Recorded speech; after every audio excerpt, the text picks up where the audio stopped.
ہم بہت جلدی کیا کہتے ہیں، یہ یہودی کے چال ہے، یہ عیسائیوں کا چال ہے، یہ RSS کا چال ہے، یہ فلاں کا چال ہے۔ بھائی آپ کے گھر میں کس کا چال ہے؟ آپ کے گھر میں تو آپ کا چال ہے۔ فجر کی نماز آپ نہیں پڑھے، کون سا RSS والا آپ کے گھر کو تالا لگا دیا تھا کہ آج تم کو فجر کی نماز پڑھنے نہیں جانا؟ لگایا کسی نے نہیں، ہم خود مجرم ہیں۔ اسی طرح کے بیانات سننے کے لیے مولانا منور حسین صدیقی آفیشل کو سبسکرائب کریں۔ بسم اللہ الرحمن الرحیم۔ ایک بار عقیدت اور محبت کے ساتھ درود پاک پڑھیں۔ اللہم صلی علی محمد وعلی آل محمد کما صلیت علی ابراہیم وعلى آل إبراهيم إنك حميد مجيد اللهم بارك على محمد وعلى آل محمد كما باركت على إبراهيم وعلى آل إبراهيم إنك حميد مجيد۔ اللہ رب العزت کا بے انتہا کرم اور احسان ہوا کہ اللہ تبارک و تعالی نے آج ہم سب کو ایمان اور یقین کے ساتھ نماز جمعہ کے لیے جمع فرمایا۔ اللہ رب العزت ہم سب کے جمع ہونے کو بے حد قبول فرمائے اور کہنے اور سننے سے زیادہ عمل کی توفیق عطا فرمائے، آمین یا رب العالمین۔ سامعین محترم، عزیزان گرامی، گزشتہ جمعہ میں آپ سب کو اللہ رب العزت کی وحدانیت اور اللہ تبارک و تعالی کی کاریگری کے بارے میں کچھ باتیں بتا رہا تھا۔ آج بھی میں نے مناسب سمجھا کہ اسی موضوع کو کنٹینیو کیا جائے اور کچھ باتیں آپ سے شیئر کیا جائے۔ انسان چاہے جتنی بھی کوشش کر لے، اللہ رب العالمین کے حدود سے باہر نہیں نکل سکتا۔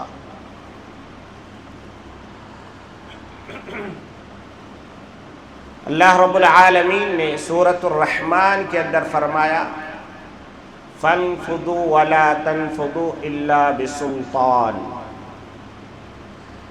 کیا تم میری روئے زمین سے، میری وحدانیت کے بادشاہت کے کنارے سے نکلنا چاہتے ہو تو ذرا میری زمین سے نکل کے ہی دکھا دو۔ انسان کتنا بھی کوشش کر لے، اللہ کے روئے زمین کے کنارے سے نہ نکل سکتا ہے، نہ آسمان کے چھاؤں سے نکل سکتا ہے۔ سائنس آج ثابت یہ کرتی ہے کہ انسان اگر کنٹینیو چلتا رہے تو ایک وقت وہ آئے گا کہ انسان جہاں سے چلا تھا پھر وہیں پہنچ جائے گا۔ تو معلوم یہ ہوا کہ انسان چاہے جتنی بھی تیر مار لے، جتنا بھی بڑا اپنے آپ کو کر لے، مگر اللہ کی ربوبیت سے اور اللہ کی بادشاہت سے نہیں نکل سکتا، بلکہ اس کو یہ اقرار کرنا پڑے گا، بلکہ انسان بنے گا ہی اس وقت جب کہ وہ اللہ کو پہچان لے۔ اور اگر اللہ کو نہیں پہچان رہا ہے تو سمجھ لو کہ وہ انسان نہیں، وہ ایک چلتا پھرتا جانور ہے۔ اس کا دل و دماغ کے اندر ایک گندگی کا ٹوکرا بھرا ہوا ہے، وہ انسان نہیں ہے۔ وہ حیوان تو ہو سکتا ہے، وہ جانور تو ہو سکتا ہے، مگر انسان بنے گا اس وقت جب کہ اس کو پیدا کرنے والی کا صحیح پہچان ہو جائے۔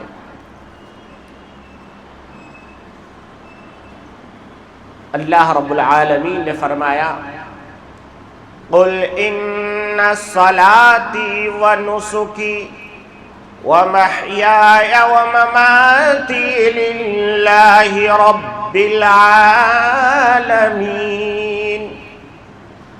بندہ کہتا ہے جیسے آپ بھی نماز سے پہلے نیت کرتے ہو کہ اللہ یہ میری نماز، یہ میرا تشہد میں بیٹھنا، یہ میرا رکوع اور سجدہ سب کے سب آپ کے لیے ہے، تو حضرت ابراہیم خلیل اللہ علیہ نبینا علیہ الصلوۃ والتسلیم فرماتے اے اللہ میری نماز، میرا روزہ، میرے حج، میرا زکوٰۃ، یہ سب کے سب آپ کے لیے۔ اسی کو قرآن نے فرمایا کہ بندہ جب اپنے رب کو مان لیتا ہے اور پھر رب کی عبادت میں مشغول ہو جاتا ہے تو پھر اللہ تبارک و تعالی اس کے سارے کام و کاج آسان کر دیتے ہیں۔ آج انسان پریشان اس لیے ہے کہ جو کرنے والا ہے اس کو چھوڑ کے ہر جگہ ٹھوکر مار رہا ہے، ہر جگہ ٹھوکر مار رہا ہے، ہر چیز کی کوشش کر رہا ہے، مگر جو کرنے والا ہے اسی کو نہیں پہچان رہا ہے۔ کرنے والی ذات کون ہے؟ اللہ ہے۔ جب تک ہمارے دل کے اندر یہ نہ اتر جائے تب تک ہمارا ایمان کامل نہیں ہو سکتا۔ ہمارا ایمان مکمل ہوگا اسی وقت جب ہم یہ سمجھیں کرنے دھرنے والی ذات اللہ کی ہے، نفع نقصان کون کر سکتا ہے؟ اللہ ہی کر سکتا ہے۔ ایک بار حضرت عائشہ صدیقہ طیبہ طاہرہ صدیقہ کائنات، ہم سب کی پیاری ماں، پڑوس کے ایک چھوٹے سے بچے کو بنا سنوار کر کے، پاؤڈر لگا کر کے، اچھے کپڑے پہنا کر کے گود میں لے کے بیٹھی۔ پیارے آقا صلی اللہ علیہ وسلم تشریف لائے۔ پھر حضرت عائشہ نے فرمایا یا رسول اللہ دیکھیے یہ بچہ کتنا خوبصورت ہے۔ اللہ کے نبی کو بچوں سے بڑا پیار تھا، بڑی محبت کرتے تھے بچوں سے۔ اسی لیے آپ نے بارہا سنا ہوگا کہ مدینے میں اگر کوئی یتیم بچہ مل جاتا اللہ کے نبی اسے اپنے سینے سے لگاتے، اس کو کاندھے پہ بیٹھاتے، اس کے سر پہ ہاتھ پھیرتے اور پھر کہتے کہ میرے پیارے بیٹے جس کا باپ کوئی نہیں ہے اس کا محمد الرسول اللہ باپ ہے، اس کا محمد الرسول اللہ۔ اور یتیم بچہ مارے فخر کے مدینے کے گلیوں میں اعلان کرتا کہ ہے کوئی ایسا جس کا باپ میرے باپ کے برابر ہو، جس کے بھائی میرے بھائیوں کے برابر ہو، جس کی ماں میری ماں کے برابر ہو۔ تو حضرت عائشہ صدیقہ طیبہ طاہرہ اس بچے کو لے کے بیٹھی ہوئی۔ اللہ کے نبی نے کہا ہاں عائشہ بڑا پیارا ہے بچہ۔ پھر حضرت عائشہ نے کہا یا رسول اللہ ایک بچہ آپ مجھے بھی دے دیجئے۔ کیا کہا؟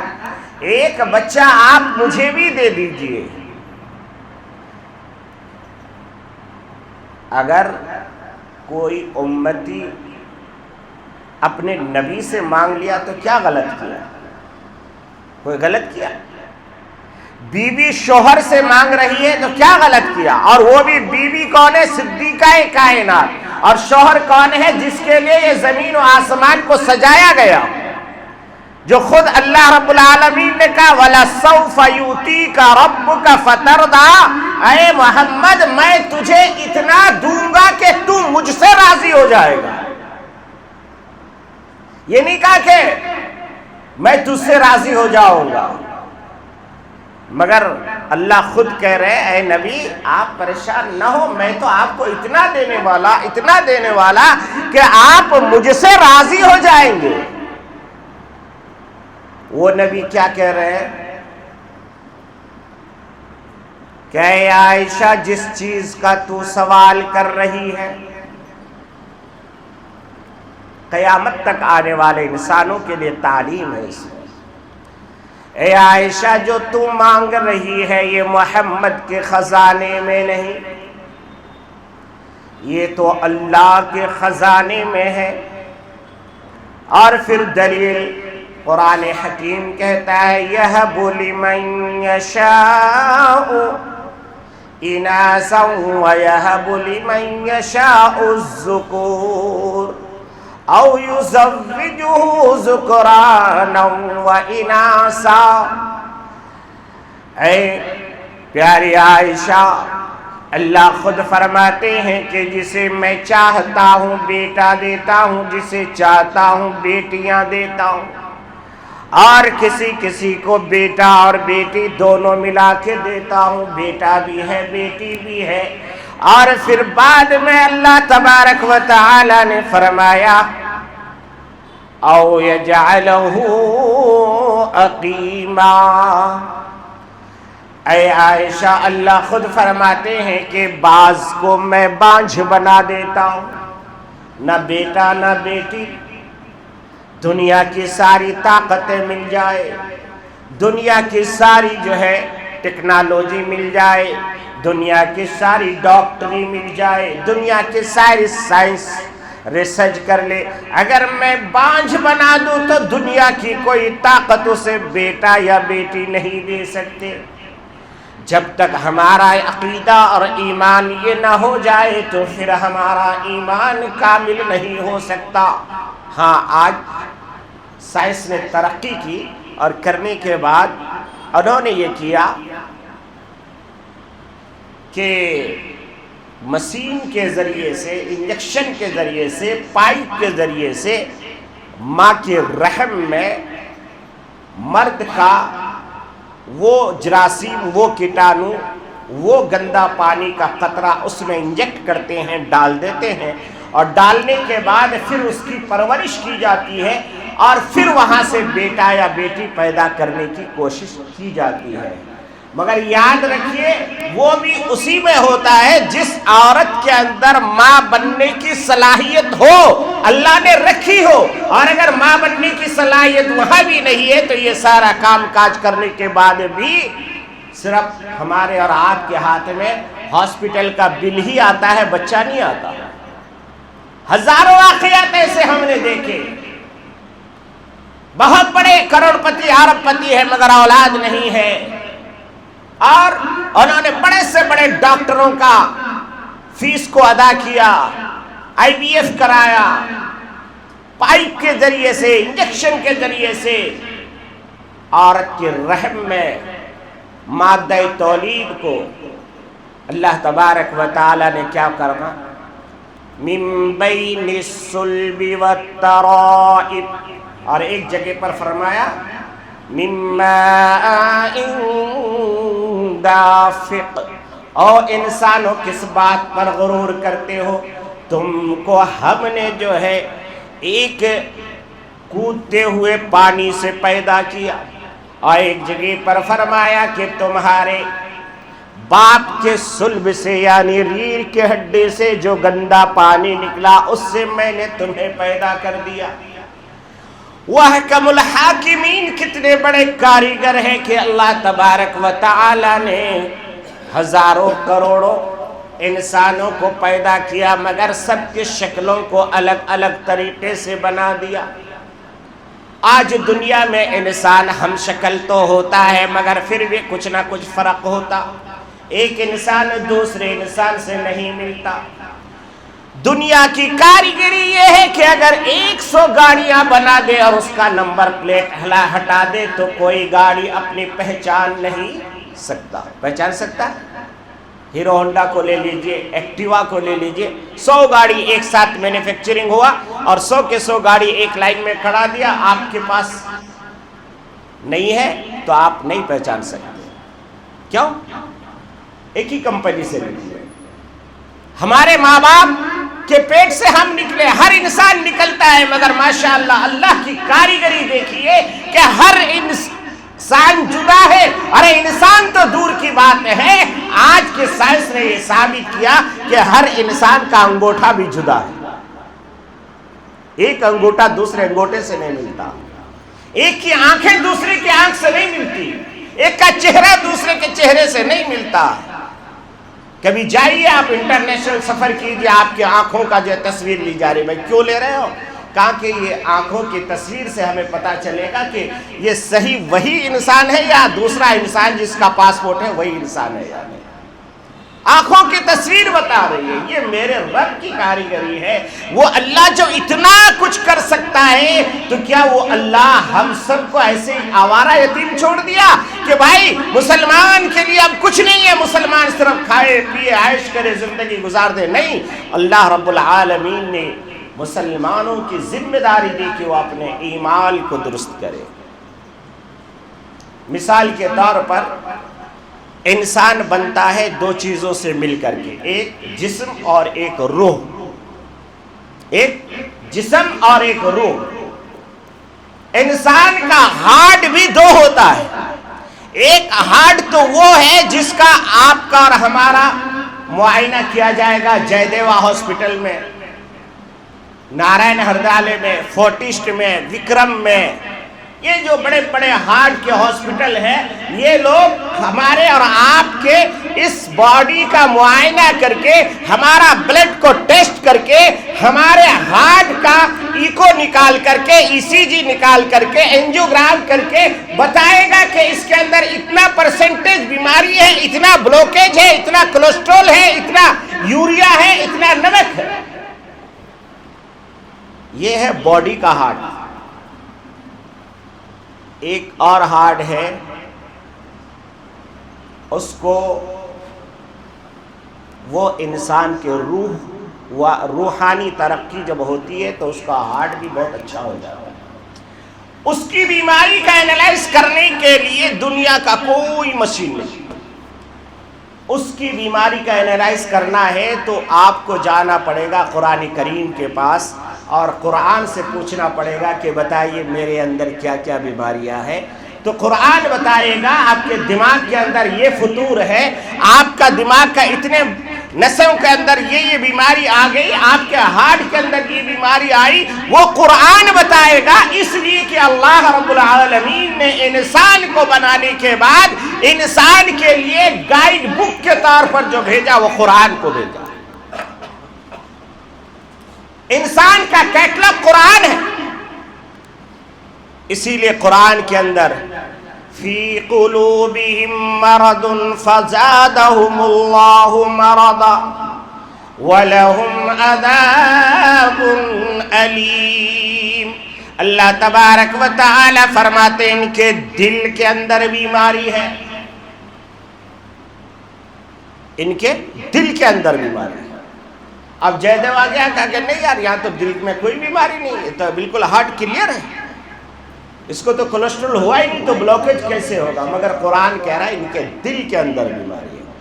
اور وہ دل کے اندر کیا بیماری ہے؟ وہ دل کے اندر بیماری یہ ہے کہ یہ انسان کے اندر حسد پیدا ہو گیا، کینہ پیدا ہو گیا، کبر پیدا ہو گیا، غرور پیدا ہو گیا۔ اب فی قلوبہم مرض فزادہم اللہ مرضا، کہ اس بیماری کو اگر وہ انسان اس سے توبہ اور تائب کر کے باہر نہیں نکلتا تو پھر وہ بیماری بڑھتی جاتی یہاں تک کہ اس کا ہارٹ اٹیک ہوتا ہے، یعنی کہ وہ ایمان سے نکل جاتا ہے۔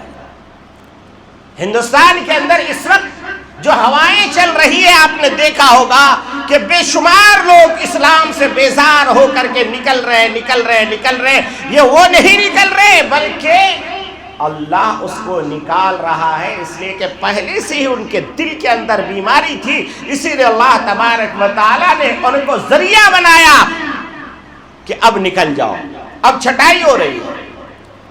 فی قلوبہم مرض فزادہم اللہ مرضا ولہم عذاب علیم۔ جب ایسا انسان کہ دل کے اندر اس کی بیماری اور وہ بیماری بڑھتی جاتی یہاں تک کہ وہ عذاب علیم یعنی دردناک عذاب پہ وہ مبتلا ہو جائے گا۔ وہ دردناک عذاب کہاں سے شروع ہوگی؟ جیسے ہی یہ دنیا کی آنکھیں بند ہوگی تو دردناک عذاب ان کے لیے شروع ہو جائے گا۔ وہ عذاب قبر کی شکل میں، حشر کی شکل میں، پلسرات کی شکل میں، جہنم کی شکل میں وہ عذاب تیار ہے ہمارے اور آپ کے لیے۔ میرے عزیزوں، دوستوں اور بزرگوں، جب ہم قبرستان سے گزرتے ہیں تو ہمیں سوچنا چاہیے ہم سے بھی بڑے بڑے لوگ تھے، آج کچھ نہیں ہے۔ آپ کو خوب معلوم ہوگا آج سے 40 سال 50 سال پہلے ہمارے آبا و اجداد کی چودراہٹ چلتی تھی، مسلمان کا ایک روب تھا، مسلمان کا ایک دبدبا تھا، چاہے وہ شہر بنگلور کی بات لیجیے یا ہندوستان کے کسی کونے کی بات لیجیے، ہر علاقے میں کوئی نہ کوئی ایک بڑا ہم لوگ کا روگ والا آدمی ہوتا تھا جس کے نام سے پورا علاقے کے لوگ کانپتے تھے۔ آج کہاں گئے وہ؟ کسی نہ کسی قبرستان میں جا کے سو گئے اور ان کی ہڈیاں پسلیاں سب ختم ہو گئی، کوئی ان کا نام لینے والا نہیں، کوئی پوچھنے والا نہیں، اور یہاں تک کہ اگر اس کی قبر کے قریب میں کسی اور کی قبر بن رہی ہے تو اس قبر کے اوپر آج کا مسلمان جوتے چپل کے ساتھ چڑھ رہا ہے۔ ابھی اسی ہفتہ ہمارے ایک عزیز کا انتقال ہوا، میں خود مٹی دینے کے لیے گیا تھا، تو میں نے دیکھا اللہ کے نبی صلی اللہ تعالی علیہ وسلم نے فرمایا کہ تم اپنی میتوں کا احترام کرو، اس کی عزت کرو، اکرموا موتاکم، ان کے بے عزتی مت کرو۔ اسی لیے اسلام کے اندر جب بھی چاہے کتنا بڑا شرابی کبابی مر جائے، فوراً ہم اس کو عزت کی نظر سے دیکھتے ہیں، اس کے اوپر ایک اچھی چادر ڈالتے ہیں، اس کو نہلاتے ہیں، دھلاتے ہیں۔ پھر کوئی بندہ یہ نہیں کہتا ہے یہ شرابی تھا، یہ کبابی تھا، یہ ایسا تھا، بلکہ ہر انسان کہتا ہے ارے بڑا نیک انسان تھا، بڑا اچھا تھا، لوگوں کا کام کرتا تھا۔ کیوں؟ اس حدیث پر عمل کرتے ہیں کہ اللہ کے نبی نے فرمایا کہ تم اپنی میتوں کی جو ہے عزت کیا کرو، اکرام کیا کرو۔ تو میں اس دن جب قبرستان گیا تو مجھے ایک بڑا عجیب و غریب منظر دیکھنے کو ملا، کیونکہ آج کل ہمارے قبرستانوں میں ہم لوگ حق تلفی کرتے ہیں۔ حق تلفی کیا کرتے ہیں کہ ہم اپنے باپ دادا کی محبت کو جتانے کے لیے اپنی قبروں میں بڑی بڑی بلڈنگیں بنا دیتے ہیں، یہ حق تلفی ہے۔ اگر آپ قبرستان میں ایسے ہی بلڈنگیں بناتے جائیں گے تو پوری زمین آپ کو قبرستان بنانا پڑے گا، جبکہ ایک ایک قبر میں کئی سو لوگ دفن ہو سکتے ہیں۔ آپ جائیے مدینے میں جا کے دیکھیے، آپ کو پتا چلے گا پتہ نہیں کتنے سینکڑوں لوگ ایک ہی قبر میں سو گئے۔ مگر یہاں ہوتا کیا ہے، اپنے باپ کی فاتحہ پڑھنے تو نہیں جائیں گے، مگر جیسی مر جائے گا تو اس کے بعد جو ہے وہاں پر ایک بڑی سی دیوار بنائیں گے، اس میں نام لکھیں گے فلاں فلاں حاجی، یہ وہ۔ بھائی کیا ضرورت ہے؟ جب وہ حیات میں تھے تب تو آپ نے کبھی خدمت نہیں کی، تب تو آپ نے کبھی ان کے سر کو نہیں دبایا کہ ابا جان آپ کے سر میں درد ہو رہا ہے، چلو آپ ذرا آپ کا سر کا مالش کر دیں۔ آپ نے بڑی محنت سے ہمیں پالا ہے، آج لائیے آپ کے پاؤں میں تھوڑا ہم تیل لگا دیں۔ کبھی آپ کو یہ توفیق نہیں ہوتی، ہمیں توفیق نہیں ہوتی، مگر مرنے کے بعد لوگوں کو دکھانے کے لیے یہ میرے باپ کا قبر ہے، وہاں جا کے بڑی بڑی جو ہے بلڈنگیں شیل بنا کر کے نام الحاج فلاں صاحب۔ بھائی اس سے کچھ نہیں ملنے والا، اس سے صرف اتنا ہوگا کہ آپ کسی کے حق کو ماریں گے جو وہاں پر بعد میں دفن ہونے والا تھا۔ اب جب تک وہ دیوار ہے وہ کوئی اور کھود نہیں سکتا، کوئی کھود ہی نہیں سکتا۔ نتیجہ یہ ہوگا کہ پھر آپ کی پوری قبرستان چھوڑ کے پھر باہر جاؤ، پھر باہر جاؤ، وہاں قبرستان بناؤ، یہاں قبرستان بناؤ۔ میرے بھائیوں یہ غلط رسم ہے، اس کو ترک کریے۔ ہاں آپ اپنے ماں باپ سے محبت کرتے ہیں تو آپ کے لیے ضروری ہے کہ آپ اگر حیات سے ہیں تو روزانہ اپنے ماں باپ کی خبر گیری کریں، روزانہ ان کے پاؤں دبائیں، ان کو پوچھیں آپ کے شوگر کا دوائی ہے یا نہیں، بلڈ پریشر کی دوائی آپ نے لی کی نہیں۔ ان کو یاد نہیں رہتا کیونکہ آپ جب بچپن میں تھے تو آپ کو یاد نہیں رہتا تھا، اب اللہ نے ان کو بچپن کی عمر دے کر کے آپ کے گود میں ڈال دیا ہے کہ دیکھو کہ آپ کیا کرتے ان کے ساتھ میں۔ انہوں نے آپ کو بڑی محبت سے پالا تھا، اب آپ کی ذمہ داری ہے کہ آپ بھی اتنی ہی محبت سے پالیں، اور پھر اللہ سے یہ کہیں کہ اللہ میرے ماں باپ کی آپ عمر میں برکت عطا فرما دیجئے، ان کے جو ہے صحت میں برکت عطا فرما دیجئے، اور مجھے ان کی خدمت کر کے جنت عطا فرما دیجئے۔ حج کرنے والے کے لیے گارنٹی نہیں کہ جنت میں جائے گا، مسجد بنانے والے کے لیے گارنٹی نہیں کہ جنت میں جائے گا، مگر ماں باپ کی خدمت کرنے والے کے لیے سرٹیفکیٹ ہے کہ وہ سیدھا جنت میں جائے۔ تو بہرحال میں جو آپ کو بتا رہا تھا، میں وہاں جب مٹی دینے کے لیے گیا تو مجھے ایک عجیب سی بے چینی ہوئی۔ میں نے دیکھا کہ لوگ جوتا چپل پہن کر کے اس قبر میں اس قبر میں قبروں کے اوپر گزر رہے ہیں۔ یہاں تک کہ ایک بڑا پڑھا لکھا آج کل کا ماڈرن زمانے کے جو پڑھے لکھے لڑکے ہیں نا، وہ لوگ سب کچھ انٹرنیٹ سے لیتے ہیں۔ وہ لوگ ہم جیسے بیوقوف مولویوں سے کوئی مسئلہ مسائل نہیں لیتے۔ وہ لوگ اپنے آپ کو سب سے زیادہ ایجوکیٹڈ سمجھتے ہیں۔ وہ لوگ بولتے ہیں کہ نہیں، ہمارے پاس تو مفتی گوگل صاحب ہے، ہمارے پاس جو ہے مفتی فلاں صاحب ہے، اسی سے سب کچھ لیتے ہیں۔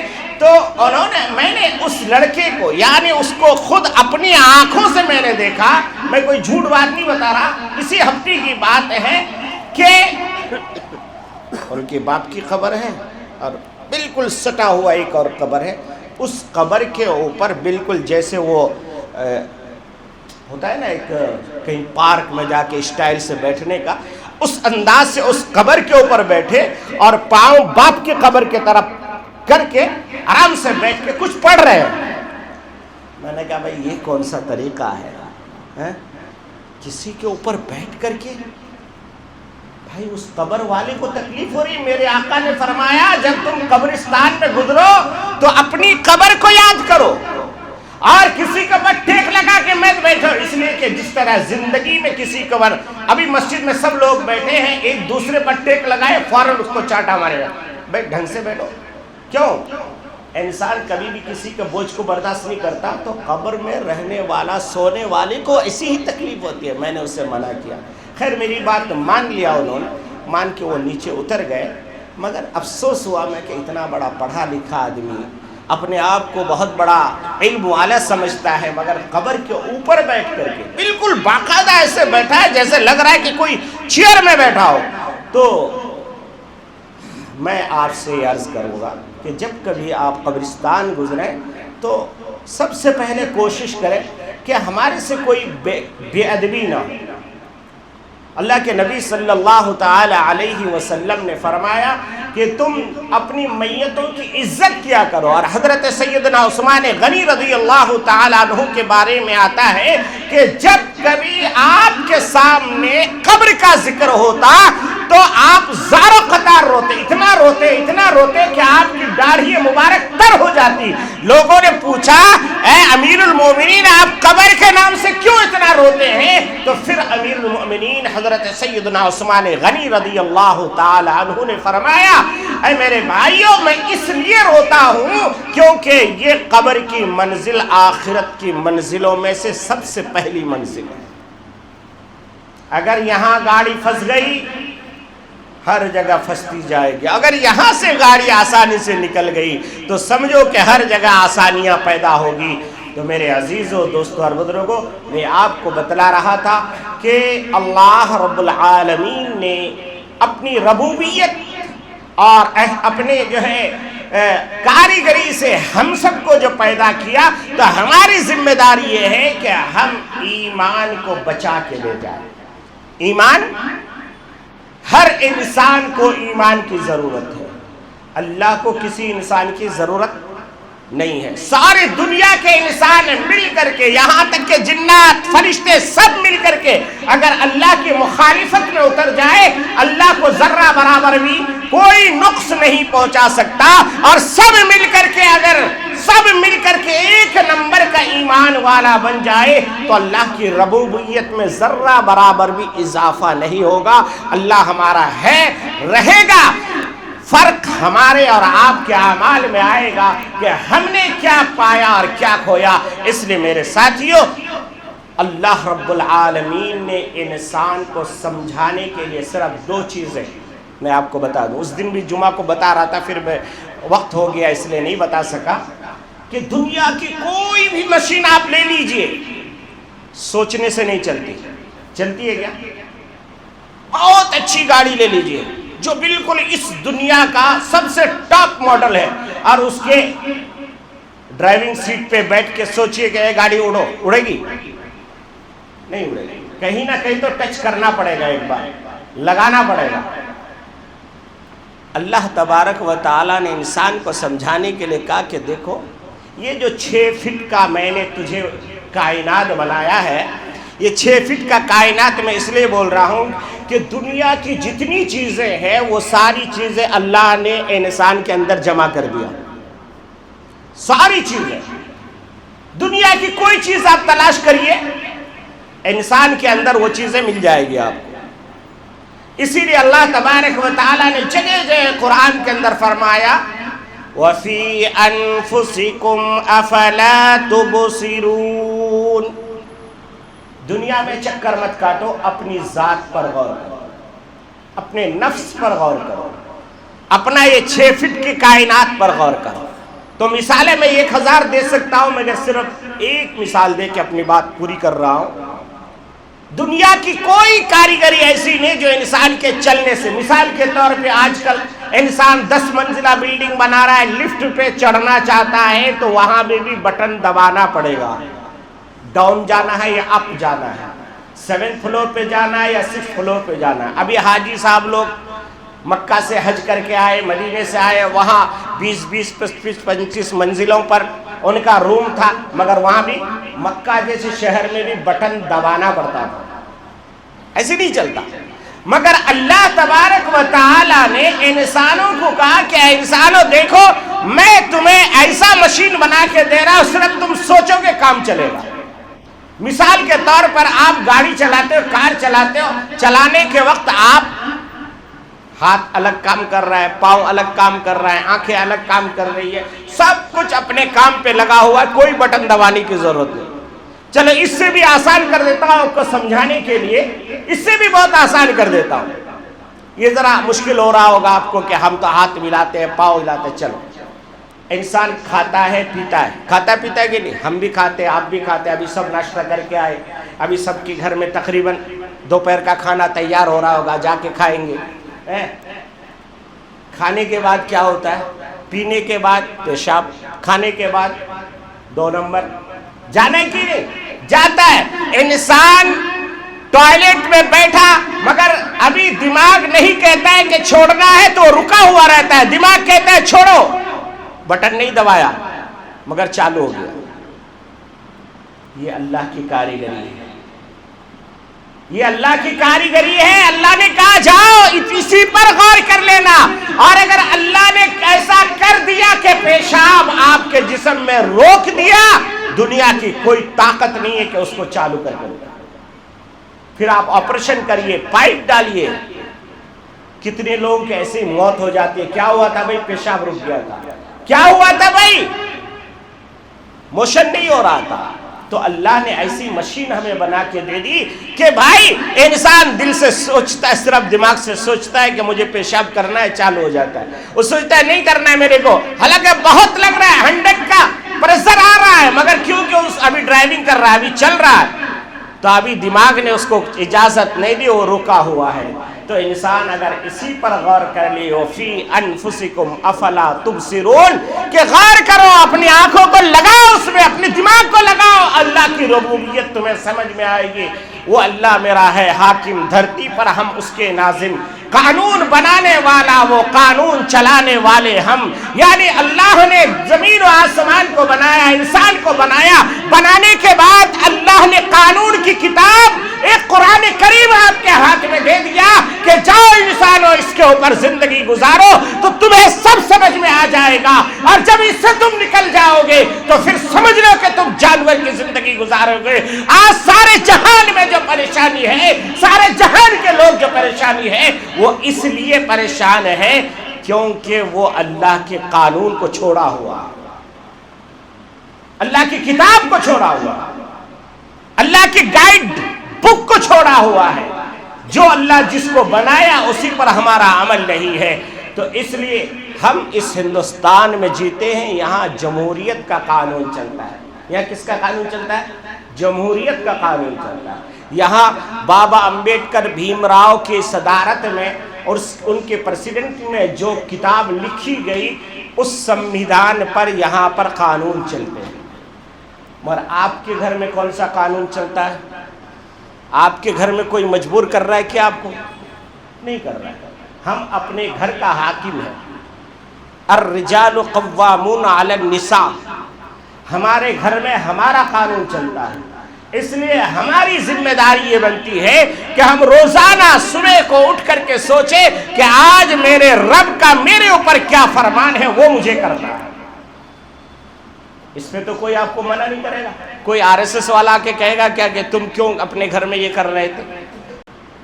ہم بہت جلدی کیا کہتے ہیں، یہ یہودی کے چال ہے، یہ عیسائیوں کا چال ہے، یہ RSS کا چال ہے، یہ فلاں کا چال ہے. بھائی آپ کے گھر میں کس کا چال ہے؟ آپ کے گھر میں تو آپ کا چال ہے. فجر کی نماز آپ نہیں پڑھے، کون سا RSS والا آپ کے گھر کو تالا لگا دیا تھا کہ آج تم کو فجر کی نماز پڑھنے نہیں جانا؟ لگایا کسی نے نہیں. ہم خود مجرم ہیں. ہم ذمہ داری ادا کریں کہ ہم اپنے گھر میں اسلامی قانون کو نافذ کر کے اپنے بچوں کی پرورش اس انداز میں کریں گے کہ میں بھی مسلمان بنوں گا، میرے بچے بھی مسلمان بنیں گے، میری بچیاں بھی مسلمان بنے گی، میرا لڑکا کالج میں پڑھے گا، یونیورسٹی میں پڑھے گا، مگر مسلمان کی حیثیت سے پڑھے گا. جس دن مسلمان، ہندوستان کا مسلمان اس پر طے کر لے گا، دنیا کی کوئی طاقت اسے مٹا نہیں سکتی. اور اگر آپ نے ایسا نہیں کیا تو پھر وہ دن دور نہیں ہے کہ پھر اسلام کو چراغ جلا کے ڈھونڈنا پڑے گا. نام تو مل جائیں گے، کام کہیں نہیں ملے گا. اللہ ہمیں عمل کی توفیق عطا فرمائے. آمین. وآخر دعوانا الحمدللہ رب العالمین.